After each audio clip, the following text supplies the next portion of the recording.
Saudari-saudaraku terkasih dalam Tuhan Yesus Kristus, selamat pagi dan berkah dalam.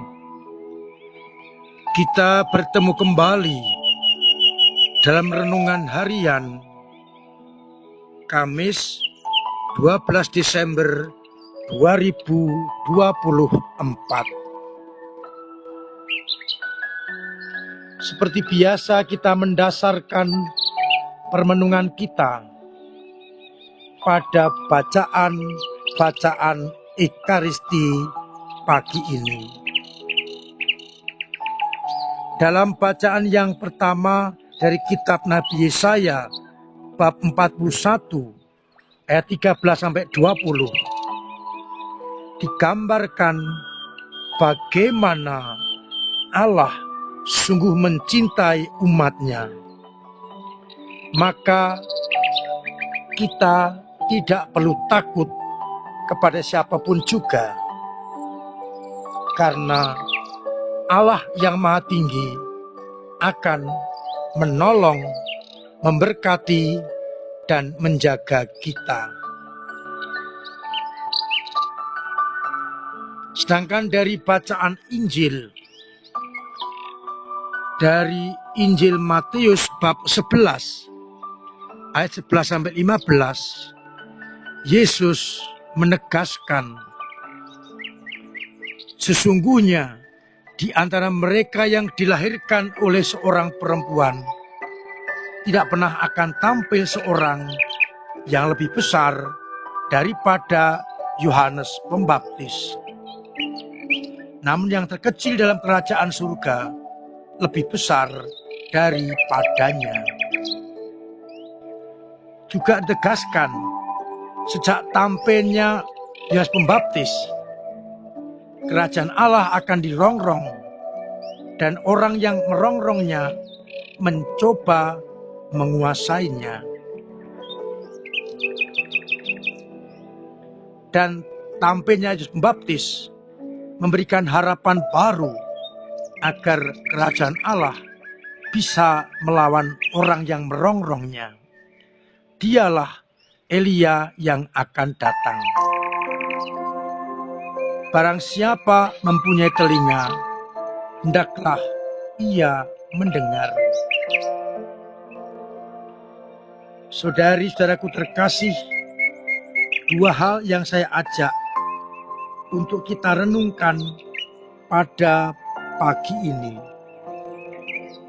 Yang pertama, dari bacaan pertama, semakin jelas Allah tidak akan meninggalkan umatnya.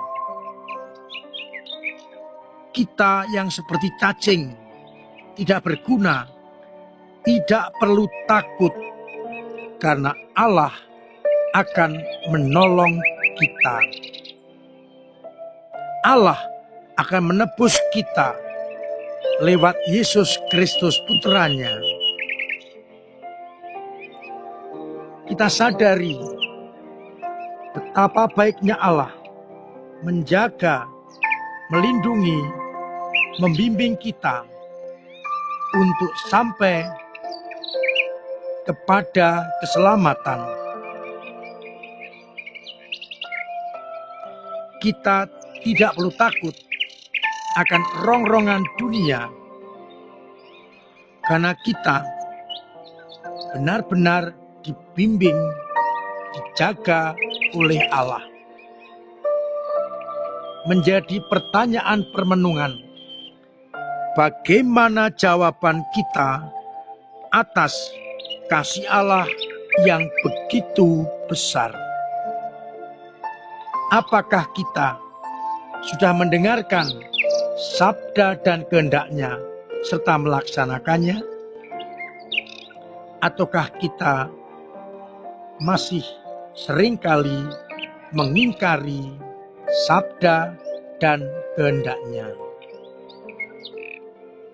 Yang kedua, dari bacaan Injil, kita semua tahu nubuat Nabi, ramalan Nabi masih menjadi remang-remang bagi umat perjanjian baru. Mereka belum yakin siapa yang diramalkan oleh para nabi.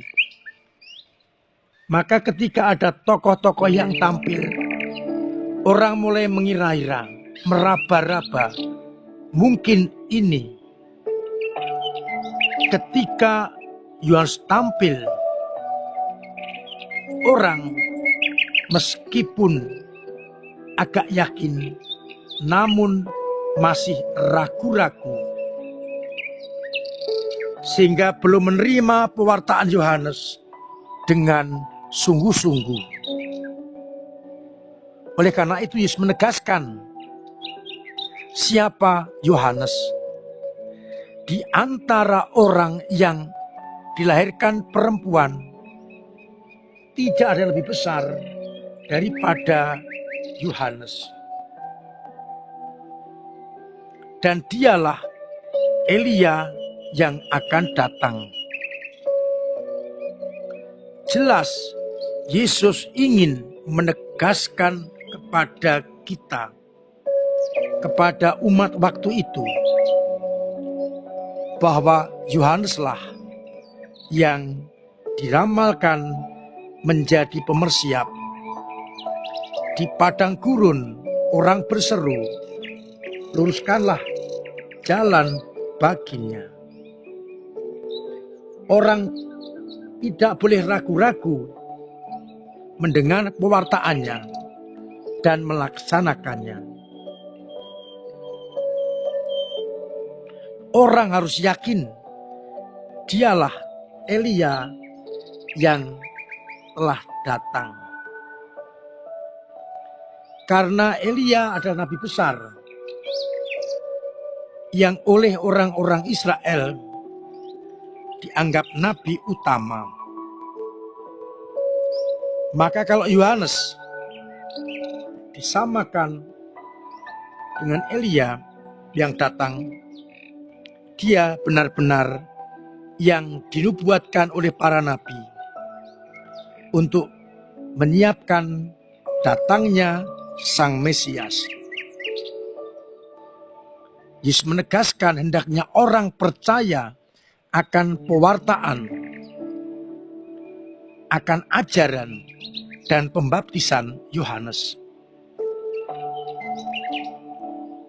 Kita tahu pewartaan utama Yohanes adalah pertobatan, mempersiapkan diri menyambut datangnya Anak Manusia.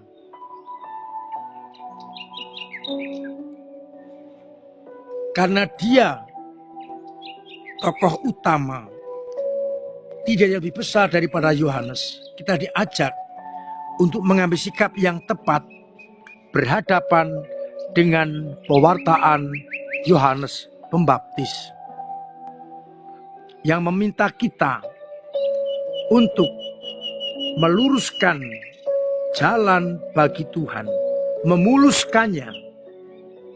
Yang berbelok-belok kita singkirkan, yang naik turun kita keperas agar rata. Pertanyaannya adalah, apakah aku, jalanku, hidupku sudah lurus menuju Tuhan, ataukah kadang dibelokkan oleh ego pribadi, oleh kedagingan, dan oleh keduniawian? Kita diajak mendengarkan seruan Yohanes dengan telinga kita, sehingga apa yang diwartakan Yohanes merupakan bentuk konkret pertobatan kita, sehingga akhirnya kita akan dimampukan untuk selalu mengarahkan hidup seperti seruan Yohanes Pembaptis. Kembali pertanyaannya, sudahkah aku mendengarkan, melaksanakan seruan Yohanes untuk menyambut datangnya Sang Anak Manusia? Tuhan memberkati kita sekalian. Amin. Marilah berdoa. Bapa yang penuh kasih, kami bersyukur atas pernyataan Yesus yang semakin menegaskan Yohaneslah pemersiap jalan baginya. Orang tidak boleh ragu-ragu akan seruan pertobatannya, yang menjadikan kami juga diajak untuk bertobat, meninggalkan manusia lama dan mengenakan manusia baru dalam cinta kasih. Semoga Engkau memberkati kami agar kami semakin mampu bertobat, meninggalkan kemanusiaan lama kami dan mengenakan manusia baru yang setia kepada kehendak-Mu.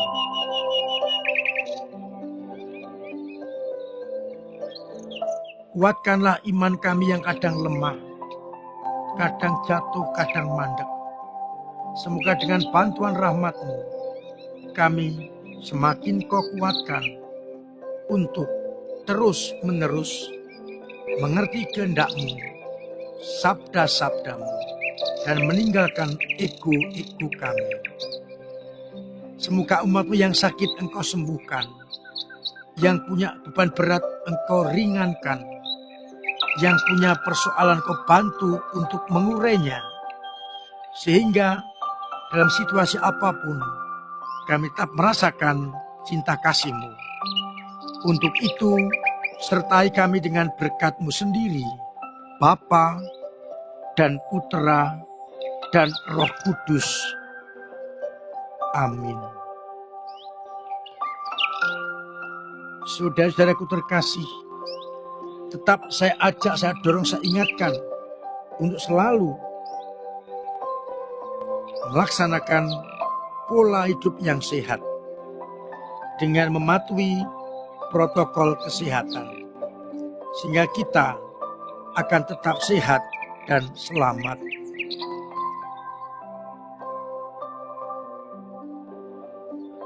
Terima kasih untuk semua peran serta penjenengan dalam kehidupan menggereja lewat lingkungan, wilayah, paroki, rayon, kefikipan maupun keuskupan.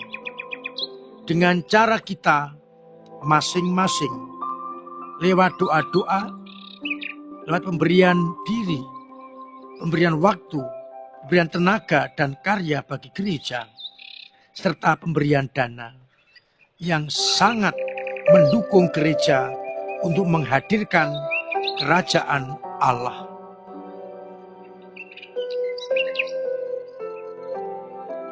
Pada perayaan Natal ini kita akan mengadakan bakti sosial bagi umat yang kurang beruntung. Maka telah dibagikan amplop, silakan mengisi dan mengembalikan lewat bisa ketua lingkungan, bisa langsung masuk ke kotak persembahan dengan diberi nama dan lingkungan yang jelas. Semoga dengan uluran tangan kita, mereka yang kurang beruntung merasakan kasih karunia Allah. Juga kesempatan Natal kita diberi kesempatan menyampaikan ucapan Natal kepada umat yang ditayangkan pada TV monitor gereja. Maka silakan memanfaatkan baik perorangan, keluarga, komunitas-komunitas, perusahaan atau usaha. Pertama-tama kita menyapa umat untuk ucapan Natal, tapi yang kedua juga bisa memperkenalkan produk-produk atau usaha kita sehingga umat bisa mengerti. Untuk itu silakan menghubungi Komsos Paroki. Saya undang umat terus menghadiri pertemuan Advent untuk memperkaya persiapan kita menyambut Natal dan juga persiapan batin menjelang Natal. Semoga kita semua mampu bersiap diri menyambut kedatangan Tuhan. Akhirnya saya mengucapkan selamat pagi, selamat merenungkan, salam sehat, Tuhan memberkati